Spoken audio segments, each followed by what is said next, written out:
It's the Line Makers on Sporting News.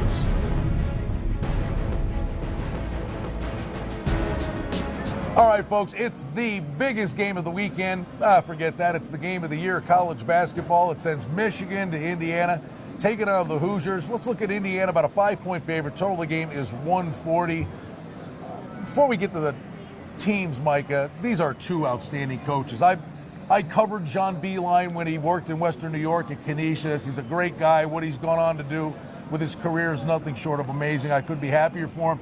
And how about Crean Landon in Indiana, totally resurrecting, basically the mecca of basketball. It is, and it's great to see these two teams back performing at a high level. This brings me back to my days in college. I'm talking 89, 90, 91. We got the Fab Five. We got Indiana with Bob Knight still there.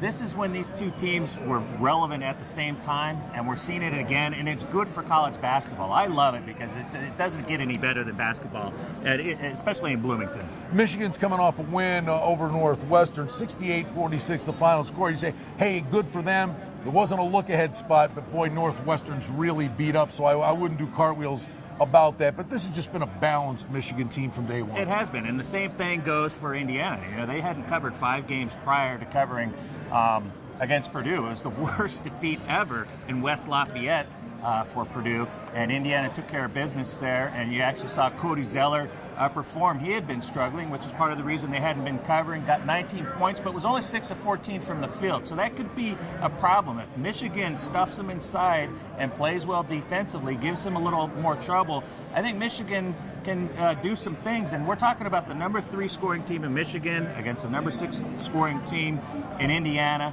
They're not going to have any problem scoring. They both shoot at a high percentage. I think it's going to be a close game here.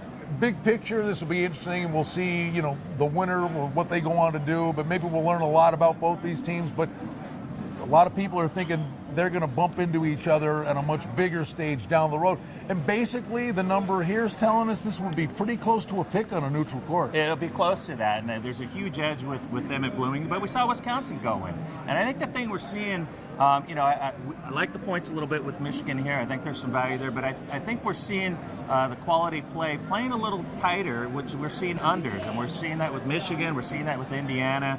And we're also seeing it with Wisconsin and these teams, and that's been the way for success with these teams, playing tight games, low scoring, defending well, and that's been a good ride so far with the under. It's the biggest game of the year in the Big Ten. Michigan and Indiana, number 1's on the line on Saturday.